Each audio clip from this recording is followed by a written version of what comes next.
Olá, alunos do primeiro ano do CET Desembargador Amaral. Vamos para mais uma aula de filosofia, tá? Nas aulas passadas, pessoal, nós trabalhamos aí a questão dos pré-socráticos, tá? Então, só recapitulando, nós falávamos nas aulas passadas que os pré-socráticos, eles tinham tido a preocupação da tentativa de explicar o cosmos, de explicar o surgimento do universo, tá? A partir de hoje, nós vamos entrar mais na filosofia platônica socrática, ou colocando em ordem cronológica, né? Socrática platônica, tá? E vamos passar a ter uma preocupação maior com o ser humano, com a explicação de algumas características humanas. E nós vamos começar falando, tá, daquilo que é o instrumento de trabalho da filosofia, tá? A filosofia, ela tem dois instrumentos de trabalho, que é o pensamento e a linguagem, tá? Então a filosofia, ela utiliza-se, ela toma posse para poder filosofar esses dois instrumentos, que a filosofia usa, linguagem e o pensamento, tá?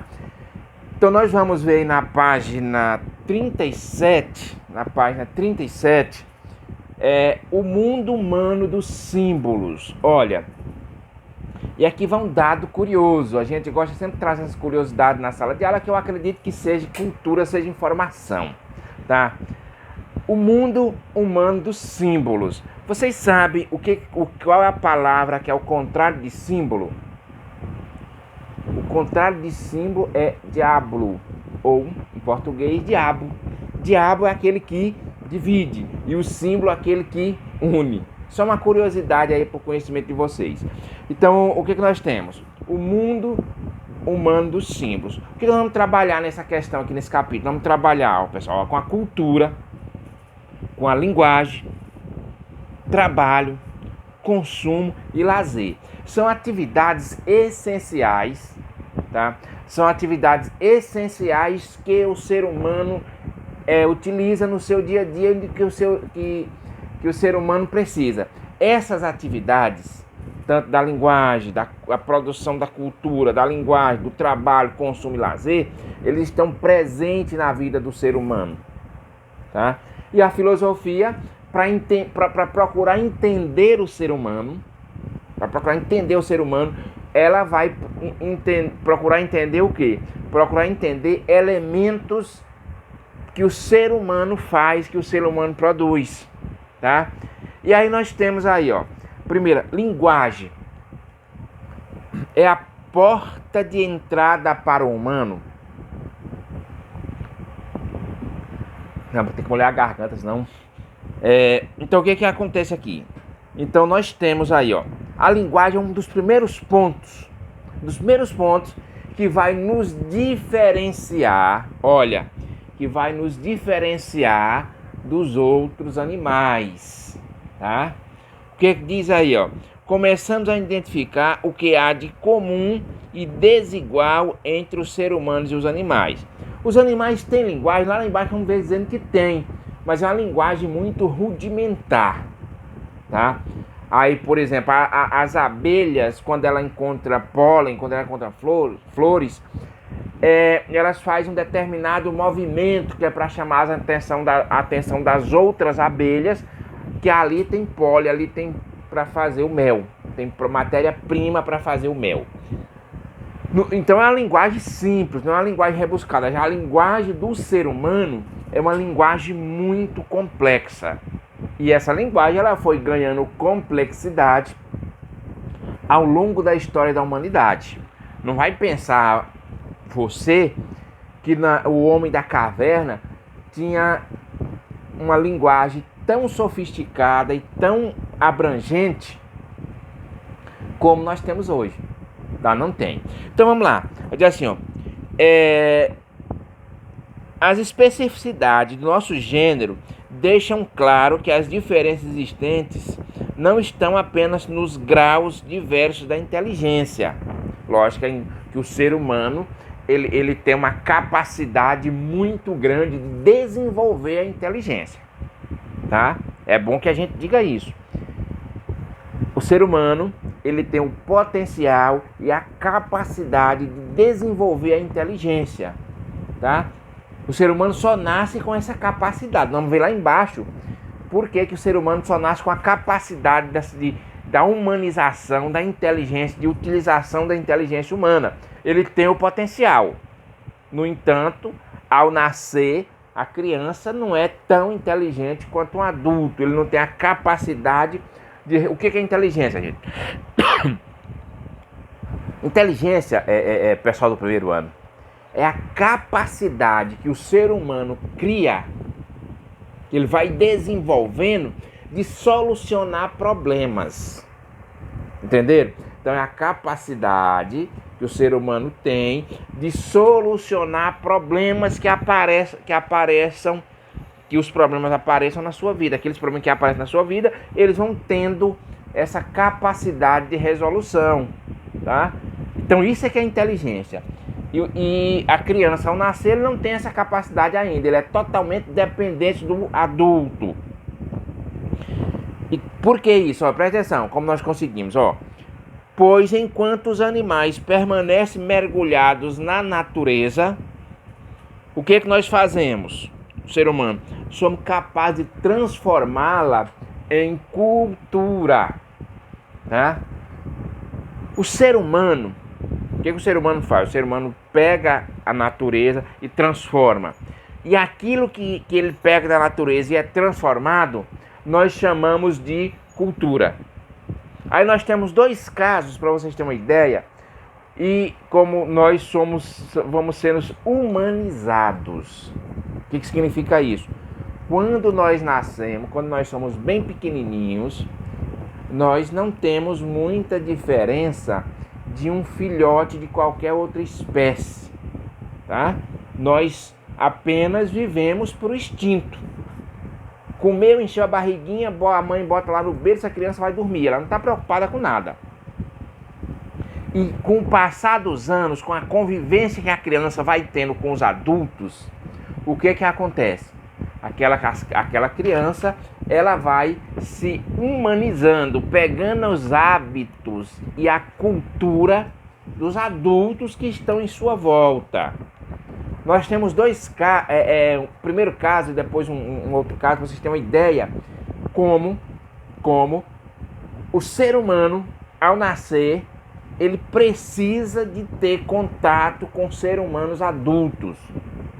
A criança recém-nascida, ela só vai se tornar uma pessoa socializada, uma pessoa humanizada, se ela tiver o contato, o convívio com pessoas adultas, com o pai, com a mãe, com a família, com a escola. Então ela vai se humanizando, tá? Se tornando, tendo hábitos humanos. Porque até então, o que faz uma criança recém-nascida? Ela chora e mama. Ela chora quando quer mamar, encheu a barriga, ela vai dormir. Ela não quer saber se a mãe está com dor, ela não quer saber se a mãe tem dinheiro para comprar comida para ela. Ela não tem essa preocupação. Ela é igual qualquer uma outra espécie. Vai crescendo, lógico que ela vai se humanizando. Ela vai pegando hábitos humanos. Por que eu estou dizendo isso, gente? Ó, diz assim, ó. Segundo relatos, ó, no ano de 1920, foram encontrados na Índia duas meninas chamadas de Kamala e Amala, tá? Que teriam crescido junto aos lobos. Não se sabe, pessoalmente, eu nunca ouvi dizer como foi que essas crianças foram parar na família de lobos. Certo que elas não tinham nenhuma, vocês podem ler a historinha aí na página 37, historinha não, né, verídica, na página 37, onde conta a história das meninas lobas. Elas não tinham nenhuma atitude humana. Comia carne crua, andava sobre como o povo diz popularmente, de quatro pés, ou seja, com as mãos pelo chão, andava igual os lobos e uivava igual os lobos. O que é que faltou para essas crianças? A convivência com humanos. Então o que aconteceu? O seu processo de humanização só teve início quando passaram a participar do convívio da sociedade. Então a necessidade que tem, a necessidade que tem da convivência para ter uma linguagem. E essa linguagem, ela entrar no mundo simbólico. Porque o que acontece, pessoal? Nós só aprendemos a falar porque nós somos capazes de entender os símbolos. Porque a gente não entende uma pessoa falando inglês. Porque a gente não entende os símbolos da língua inglesa. Entenderam? Por isso a pessoa tem que ir para lá para conviver, para poder aprender a falar inglês. Caso contrário, não. Ele fala o quê? Ele fala português. Então nós temos essa necessidade dessa convivência para humanização nossa. E um outro caso simbólico foi da escritora Helen Keller. Ela era o quê? Olha, ela era deficiente visual e auditiva. Vocês podem imaginar o que é uma criança com problemas auditivos, não escuta e não enxerga. Há 2 sentidos essenciais, entenderam? 2 sentidos essenciais. Então o que aconteceu? Se criou a professora Anne Sullivan. Ela criou um método onde conseguiu alfabetizar, ou seja, através do tato, utilizando o tato. Então o que acontecia? Ela teve que criar símbolos que, por exemplo, botar a mão da menina, a mão da Anne Keller na água e colocar isso da outra mão dela, fazer a simbologia das letras do nome água. Foi assim que ela foi alfabetizada e se tornou uma escritora e conferentista, a Helen Keller, tá?